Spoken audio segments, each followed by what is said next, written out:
Le film se déroule dans un paisible village rural de Denver, en Ukraine, où vivait un couple, Mykola et Nastia, qui attendaient leur premier enfant. Ils menaient une vie simple, en harmonie avec la nature, et étaient connus comme les premiers habitants de la région à construire une maison écologique. Nastia, artiste douée, aimait dessiner et sculpter le bois, elle avait même sculpté une petite statue d'ange pour Mykola, symbole de protection et d'amour. Mykola, quant à lui, était instituteur passionné de mathématiques, physique et écologie, et allait à l'école à vélo chaque jour, reflet de leur vie simple qu'ils chérissaient tous deux. « Bonjour, bonne terrasse », disait-il, mais cette vie paisible allait bientôt être bouleversée. Leur maison, très peu équipée en électronique, les tenait à l'écart des événements extérieurs. Mykola ne comprit la vérité choquante qu'en apercevant la télévision à l'école, des manifestants massacrés dans la capitale, et une invasion russe imminente.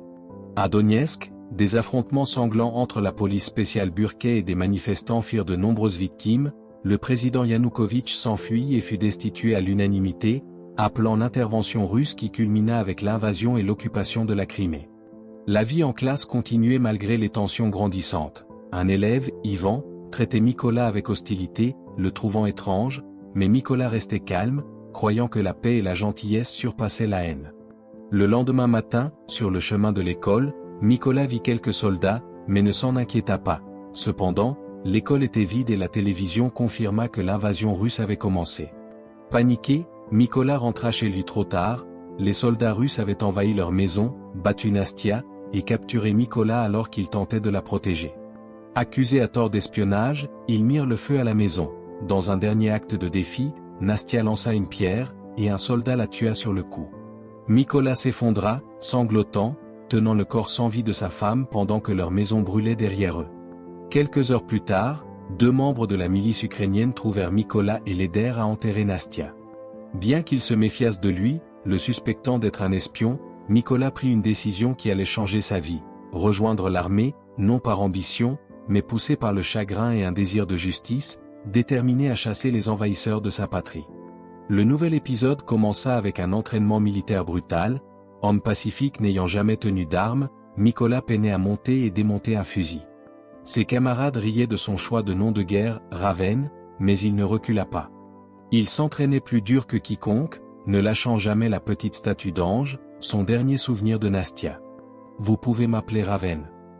Il est déjà mort, commandant, la guerre sera finie pendant que vous serez encore en train de tâtonner. » Des semaines passèrent, un programme de formation de tireurs d'élite fut ouvert, avec peu de volontaires, l'armée demanda des recrues. Moqué une nouvelle fois, Mika se porta volontaire pour faire ses preuves, il démontra qu'il pouvait démonter et remonter un AK-47 les yeux bandés en moins de 20 secondes. Peu à peu, ses camarades commencèrent à le respecter. Grâce à ses connaissances en physique et en mathématiques, Mykola excellait en théorie du tir de précision, calculant rapidement la distance et la direction du vent, mais la pratique sur le terrain était difficile avec le matériel défectueux qu'il avait reçu. Pourtant, il refusa d'abandonner. Lors du test final, il utilisa la lumière des fusées éclairantes pour mesurer la distance et tira dans l'obscurité totale, touchant la cible en plein centre. Il réussit avec les meilleures notes et fut intégré à une unité d'élite. Lors de sa première mission, l'équipe de Mika devait reprendre un poste de contrôle aux forces russes. Ils infiltrèrent silencieusement la zone et attendirent le bon moment. Lorsque 2 civils apparurent maltraités par l'ennemi, l'équipe frappa rapidement, neutralisa les soldats et planta le drapeau ukrainien en signe de victoire. De retour à la base, Mykola visita son ancienne école, autrefois pleine de rire, devenue une coquille poussiéreuse de souvenirs. Là, il reçut une nouvelle dévastatrice. Un de ses coéquipiers avait été tué par un sniper russe. La douleur et la colère en lui grandirent. Lors d'une mission suivante, l'équipe posa des explosifs dans une forêt en attendant le passage des troupes ennemies. Au moment venu, Mykola hésita. Parmi les soldats se trouvait Ivan, son ancien élève, désormais en uniforme russe. Mais obéissant aux ordres, il fit exploser la charge, anéantissant l'escouade ennemie, y compris Ivan. « Bon travail », dit simplement son capitaine. Ivan a fait son choix. Qui est Ivan? Mon ancien élève d'Orlivka. Il a fait son choix, comme moi. Entre les batailles, Mykola se rapprocha de son capitaine, ils partageaient des histoires, ce dernier lui montra une photo de ses enfants, avouant ne jamais leur avoir dit qu'il était soldat. En retour, Mikola lui montra la statue d'ange, dernier vestige de sa bien-aimée Nastia. Peu après, l'unité de Mika se prépara pour une nouvelle grande attaque. Mais cette fois, il perdit le contrôle en voyant l'homme qui avait tué sa femme parmi les rangs ennemis. Sans attendre d'ordre, il ouvrit le feu, tuant l'homme mais exposant leur position. Les Russes ripostèrent et le capitaine fut tué dans la confusion. La cible est hostile, je peux tirer. Négatif, continue d'observer. Oh super, je peux tirer. Sous une pluie de balles, Mikola traîna le corps du capitaine à l'abri, survivant contre toute attente. Quand il y a des informations exploitables, je mène des enquêtes au plus haut niveau, qui s'en charge. Hanté par la culpabilité, Mikola entreprit des missions en solo pour éliminer des cibles ennemies jusqu'à ce qu'il soit finalement blessé. Pendant sa convalescence, il reçut des renseignements cruciaux. Le tireur d'élite russe ayant tué son capitaine avait été identifié, son nom était Sari, tristement célèbre pour avoir abattu des soldats ukrainiens et publié des vidéos en ligne pour semer la terreur.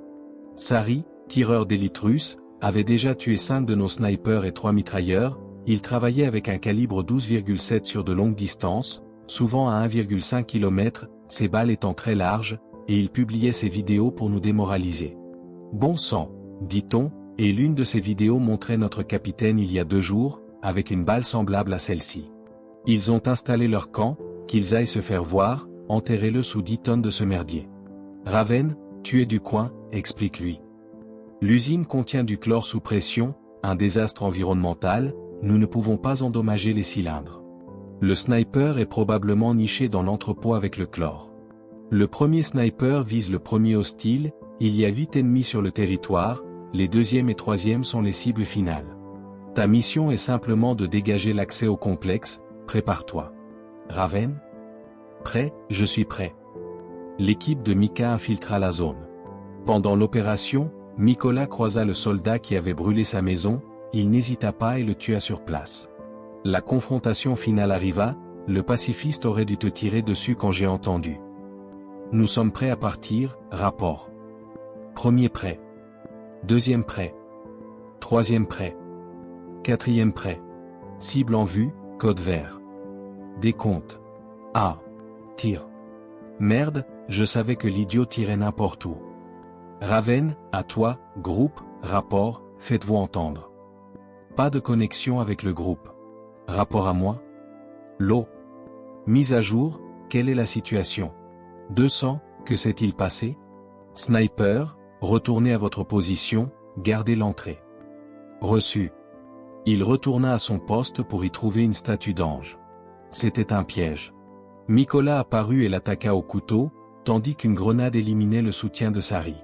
Quand des renforts russes arrivèrent, Mika utilisa la radio de Sari pour envoyer un message glaçant, « Vous paierez pour ce que vous avez fait ». Lorsque des camions ennemis arrivèrent, les forces ukrainiennes les embusquèrent et les anéantirent. Enfin, Mika visita la tombe de Nastia, remit la croix tombée en place et resta silencieux devant l'amour de sa vie. « Reste avec moi, toujours ». Bien que son cœur souhaitât rester, il savait que la guerre n'était pas terminée, il devait continuer à se battre pour son pays, pour la mémoire de Nastia et pour tous ceux qui étaient tombés.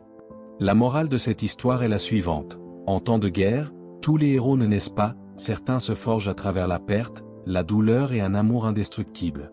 Quand la paix est détruite par la cruauté, même l'âme la plus douce peut devenir un protecteur redoutable. Le parcours de Mika est une histoire de deuil et de bravoure, où l'amour devient le carburant pour survivre et combattre. Ce film nous rappelle qu'en temps de guerre, on risque non seulement sa vie, mais aussi sa dignité, ses souvenirs et l'espoir d'un avenir qui vaut la peine d'être vécu.